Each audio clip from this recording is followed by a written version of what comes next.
नमस्कार मेरे प्यारे साथियों। मैं डीपी आज एक नए वीडियो के साथ आप लोगों के सामने हूँ। और आज का मेरा ये वीडियो जल संरक्षण से संबंधित है। और जल संरक्षण से संबंधित पर्यावरण वाले मास्टर साहब की कहानी, मास साहब की कहानी, ये मैंने लिया है दैनिक जागरण से। साहब मोहन चंद्र कांडपाल का नाम वर्ष 2024 के लिए राष्ट्रीय जल पुरस्कार के रूप में चयनित हुए हैं। उत्तराखंड के अल्मोड़ा जिला के रहने वाले हैं और इन्हें प्रकृति से गहरा लगाव था। 1990 में आदर्श इंटर कॉलेज सुरई खेत में प्रवक्ता नियुक्त हुए रसायन विज्ञान के।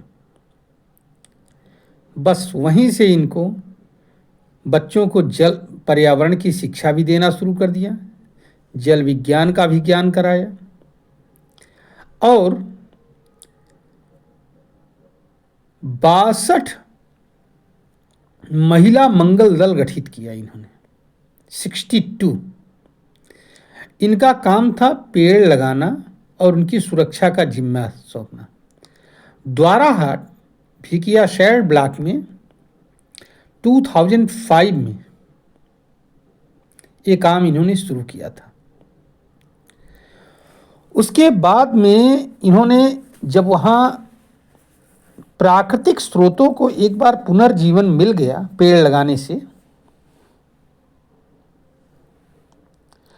तो इन्होंने जंगल में ही ऊंचाई पर कृत्रिम खाल माने तालाब होता है, वहाँ पर कृत्रिम खाल या कृत्रिम तालाब शुरू करने की मुहिम शुरू किया। और उसके बाद में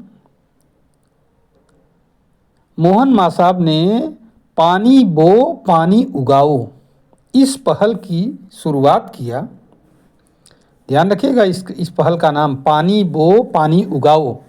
छोटे छोटे इस पहल के साथ बंजर पहाड़ियों पर छोटे छोटे तालाब बनाए या खाल बनाए और फिर उसमें पानी बारिश का पानी इकट्ठा हुआ और इसके वजह से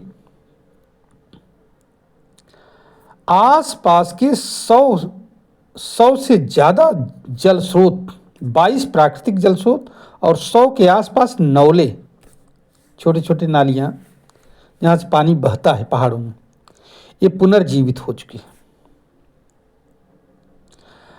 इससे इनके इस प्रयास की वजह से रिस्कन नदी को जीवन दान मिला। ध्यान रखिएगा, द्वाराहाट ब्लॉक की रणा, बेढुली,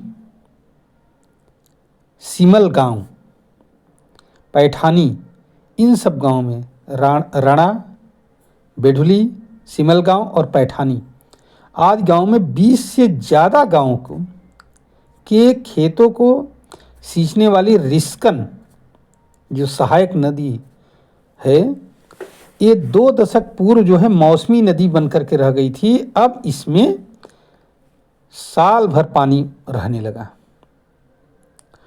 ये इनका जो है योगदान है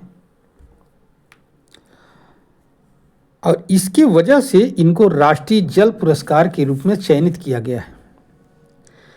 साथियों, इस राष्ट्रीय जल पुरस्कार के लिए थोड़ा सा हम लोग जान लेते हैं कि राष्ट्रीय जल पुरस्कार जल समृद्ध भारत के विजन को प्राप्त कराने के लिए किए गए अच्छे कार्यों के लिए दिया जाता है। इसकी शुरुआत 2018 में जल शक्ति मंत्रालय के द्वारा किया गया। 2021 में ये पुरस्कार नहीं दिया गया था कोविड के कारण। इस साल अभी जो हाल में डिक्लेरेशन हुआ है 2024 का है 6वां राष्ट्रीय जल पुरस्कार। इसके लिए डिक्लेरेशन हुआ या घोषणा हुई है। इसमें से कई लोगों के नाम हैं, लेकिन उसी में से एक नाम है मोहन चंद्र कांडपाल का। ये उत्तराखंड के रहने वाले हैं बेसिकली। द्वाराहाट मैंने बता दिया आपको नाम। उत्तर प्रदेश के हिस्से में भी 2 पुरस्कार आया है। आगरा सर्वश्रेष्ठ शहरी स्थानीय निकाय के रूप में और मिर्ज़ापुर का नाम इसमें आया है उत्तरी क्षेत्र के सर्वश्रेष्ठ जिला जहां जल संरक्षण किया गया। इसमें कुल 46 लोगों या संस्थाओं को दिया गया है, जिलों को इस तरह से कुल मिलाकर के 46 पुरस्कार डिक्लेयर किया गया है, ध्यान रखिएगा। अब यहाँ एक बात और हमें जाननी है साथियों कि सबसे पहले अब जल से संबंधित कुछ यहाँ पर और मिशन शुरू किए गए, उपाय शुरू किए गए, तो उनका नाम जरूर याद रखना। 1986 में राजीव गांधी राष्ट्रीय पेयजल मिशन, ध्यान रखिएगा। पहली राष्ट्रीय जल नीति 1987 में लागू की गई, जिसको बाद में अद्यतन किया गया, मतलब थोड़ा सा अपडेट किया गया 2002 और 2012 में भी। राष्ट्रीय जल मिशन की शुरुआत की गई थी 6 अप्रैल 2011 में।